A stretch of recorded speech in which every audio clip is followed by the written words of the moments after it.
Guys, see what you should already try tell us now. Say this case when happened between Lord Marshall and a very dark man. He say in there when Barrister Marshall they write the petition, but he no even know say na Lord. He no know Lord before.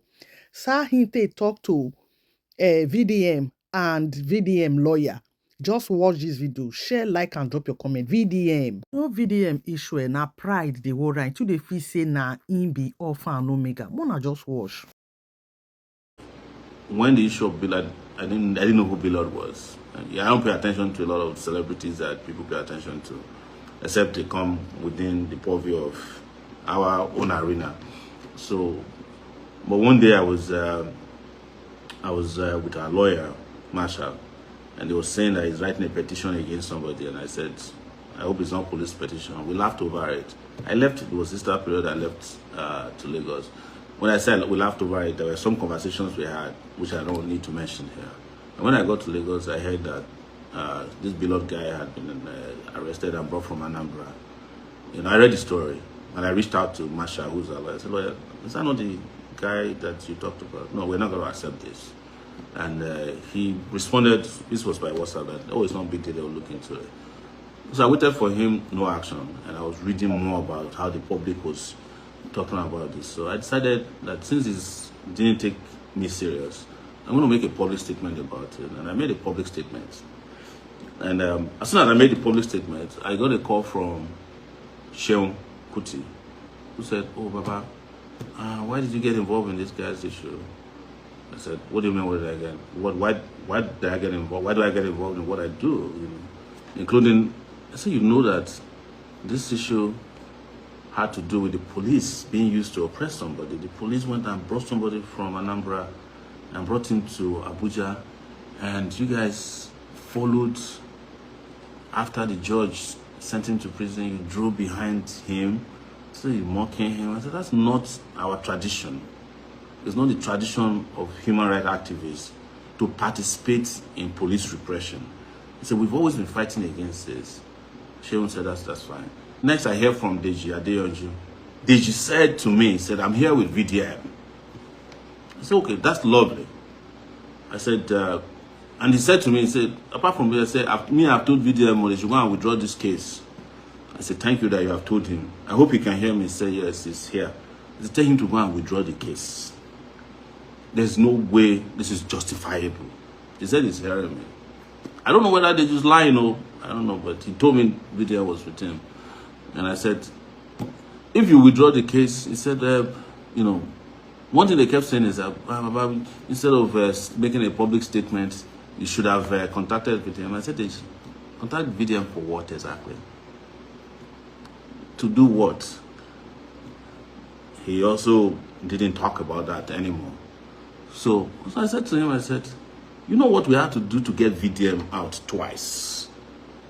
I said, you and I know the chairman of EFCC personally.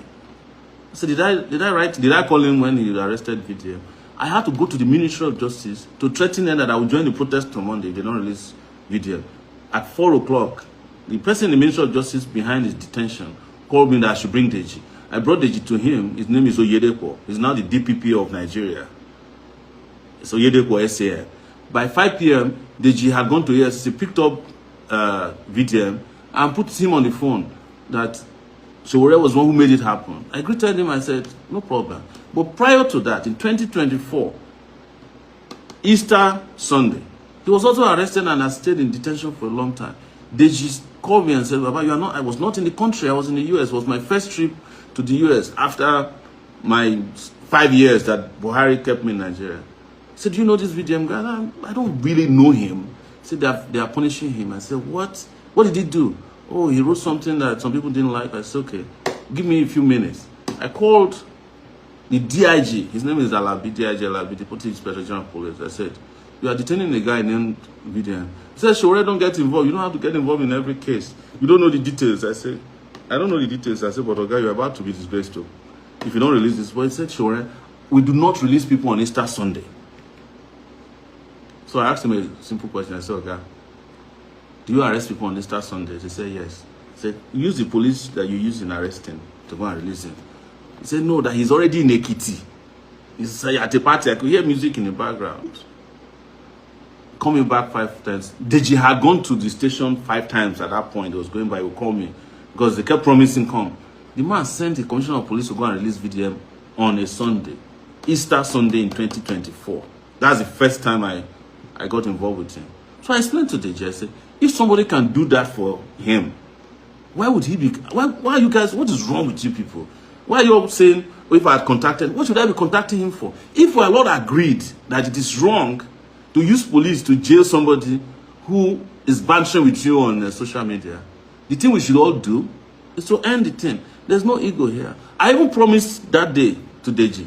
I said the moment this is withdrawn, when I come to Abuja, I said we'll come to your house and eat okwobi. He said okay, no problem.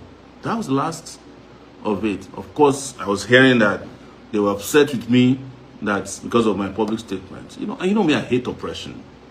Right? When it gets to oppression, I put my life on the line.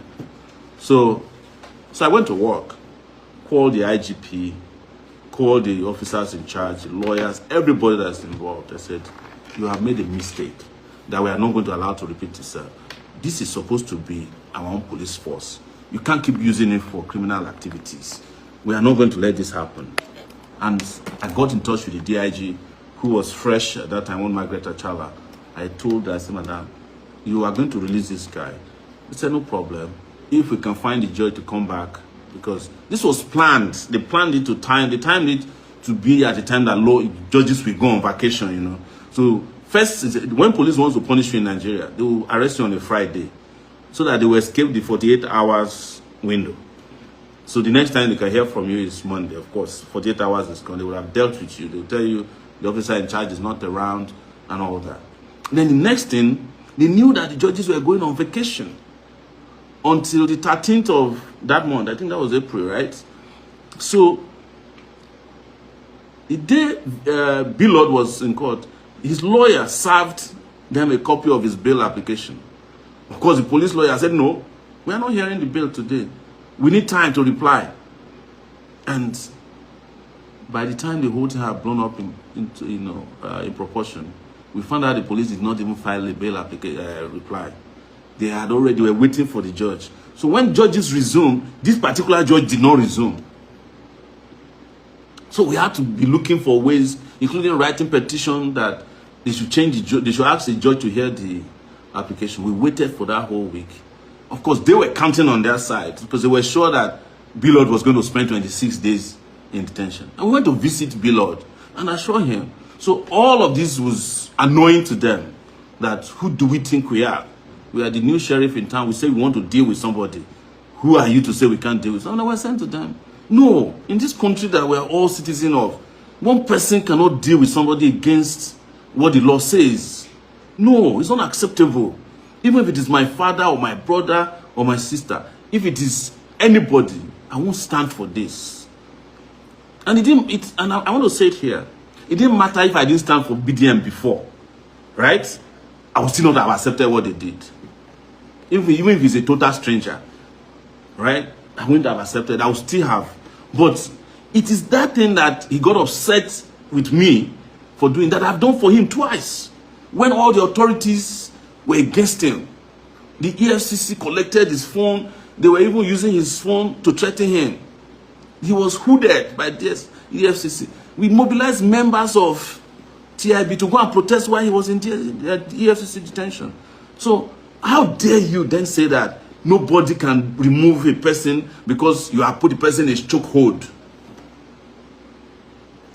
So in a nutshell, they got upset.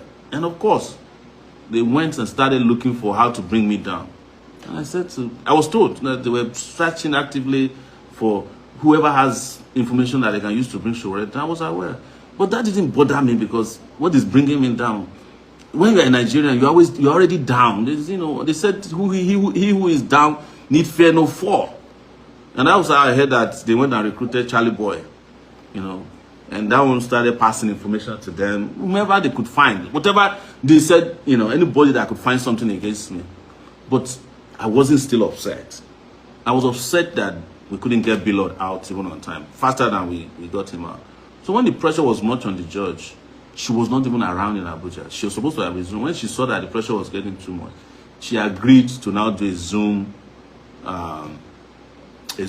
bail application hearing. Again, they chose a Friday because they don't want Bilod to be released after the hearing. So we were all in court. We did a Zoom application, granted him bail, but requested for his passport to be deposited, which is wrong because the guy is not even running. You already have him in the prison. We also found out in the process of getting his bail that